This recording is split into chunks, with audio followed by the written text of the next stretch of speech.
Continuamos con más de Uninoticias, el pulso de la información.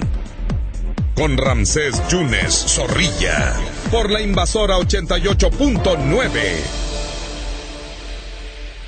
Y saludo con muchísimo gusto al periodista veracruzano misanteco, al periodista Miguel Molina. Miguel, hay 3 puntos que te quiero abordar. El primero, si me lo permites, te lo quiero preguntar. ¿Cómo estás? Muy bien, Ramsés, reponiéndome de las sorpresas que se lleva uno cuando lee las noticias sobre lo que está pasando en Veracruz, no es poco. Es lo que te quería preguntar. ¿No te ha llegado ningún inquilino ahorita allá por Europa? Mira, llevo un par de días viajando. Ajá. Y aunque no lo creas, he estado muy pendiente de la gente que me encuentro en las salas de espera de los aeropuertos. Ajá. En Londres y en Suiza. Por si las dudas veo a alguien que yo conozca para saludarlo. No he visto a nadie, no sé si por suerte o por desgracia. Ajá. Pero está uno pendiente, sí, porque el mundo es cada vez más pequeño. ¿A nadie conocido has visto entonces? A nadie, bueno, mexicano no. Oye, mi querido Miguel, el gobierno de Ecuador ha restringido el acceso de Assange, de Julian Assange, a Internet después de que Wikileaks filtró correos electrónicos de Hillary Clinton que siguen saliendo y que hoy es el debate presidencial y quizá Donald Trump pueda volver a atacar con ello, ¿no? Así es, efectivamente, en realidad hay muchas cosas que se pueden decir del gobierno de Rafael Correa, pero una de las cosas que no se puede decir es que el presidente de Ecuador sea lento o no tenga una visión política. Finalmente es una persona que estudió en la Universidad Loyola de Los Ángeles y hizo estudios de posgrado en Lovaina, que ambas universidades son jesuitas, entonces es muchas cosas menos tonto. Y lo que al parecer vio el gobierno de Ecuador fue el grave riesgo de que se le involucrara en lo que parece ser un intento por torpedear la candidatura de Hillary Clinton a la presidencia de Estados Unidos. Por lo tanto, el gobierno de Ecuador, sin decirlo de manera tan detallada, decidió restringir el acceso de Julian Assange, que lleva casi 4 años ahí desde 2012 en la embajada de Ecuador en Londres. Decidió restringir su acceso a Internet, Ramsés. Sí, efectivamente, tú lo dices muy bien, 4 años que se encuentra en Ecuador y estos correos que siguen saliendo a la luz pública, Miguel. Así es, sin embargo, mira, todo es relativo. Se ha hecho mucho escándalo y se ha dicho mucho sobre los que serían 30,000 correos electrónicos que se borraron o se perdieron o como quieras llamarle del servidor de Internet de Hillary Clinton. Sin embargo, poco se ha dicho de los correos que se perdieron con información de primera mano y quizá mucho más delicada sobre la guerra de Irak en el gobierno de George W. Bush. Estamos hablando no de unos cuantos miles de correos, estamos hablando de 22 millones de correos electrónicos con información privilegiada que antes y durante la guerra en Irak. De eso un poco se ha dicho, sin embargo, en este caso, te digo, Ecuador vio el riesgo y decidió cortar por lo sano, y en este caso, cortar por lo sano fue cortarle el acceso a Internet a Julian Assange.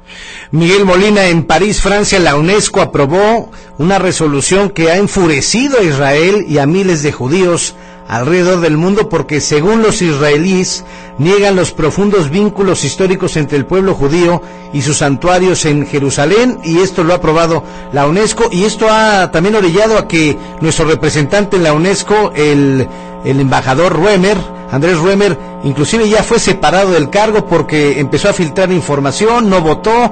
¿Cómo estás viendo este asunto? Mira, ha causado mucha polémica, sobre todo en los círculos judíos de Estados Unidos, de Europa, obviamente de Israel, y quizá en México.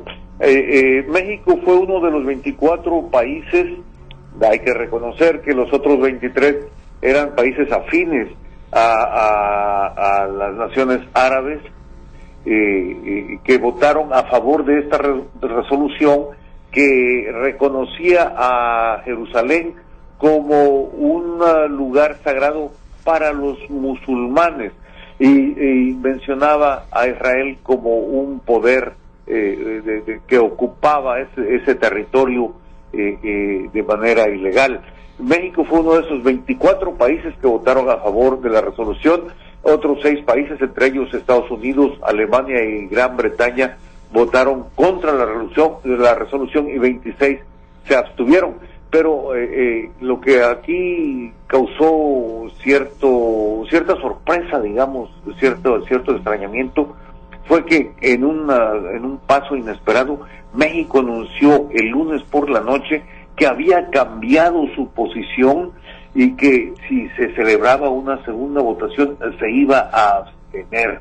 Eso fue lo que dijo la Cancillería mexicana, porque sería mantener el voto en contra, sería como negar el vínculo del pueblo judío a los lugares sagrados en esa zona de Medio Oriente, Ramsés. Es un escándalo diplomático sin precedentes, sobre todo porque tiene lugar en una agencia de las Naciones Unidas que ha perdido mucho protagonismo, ya que hay que recordar que desde hace muchos años Estados Unidos ha dejado de ayudarla financieramente, de pagar sus obligaciones financieras para la UNESCO, en vista de que la considera o la han considerado los gobiernos de Estados Unidos como una organización que no es confiable.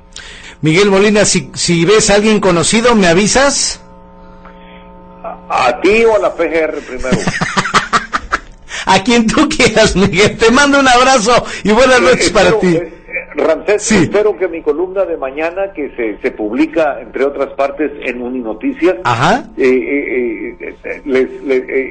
ayude a ilustrar al auditorio que nos escucha y a quien nos va a leer, claro, sobre cómo está la cosa en esta fuga, que más que tragedia es como de comedia, porque todo el mundo sabe dónde está el prófugo, menos quien tendría que estar detrás de él. Así es que mañana veremos cómo está este asunto. Miguel, te mando un abrazo y muchísimas gracias, Con mucho gusto, como siempre, Ramsés. Hasta pronto. Gracias a Miguel Molina desde lejos, hablando de 2 puntos importantes: lo que pasa con el señor Assange, lo que está pasando con Israel y con Palestina, con la UNESCO, y de paso, él nos va a decir si conoce o si ve a alguien conocido que esté llegando por esas tierras.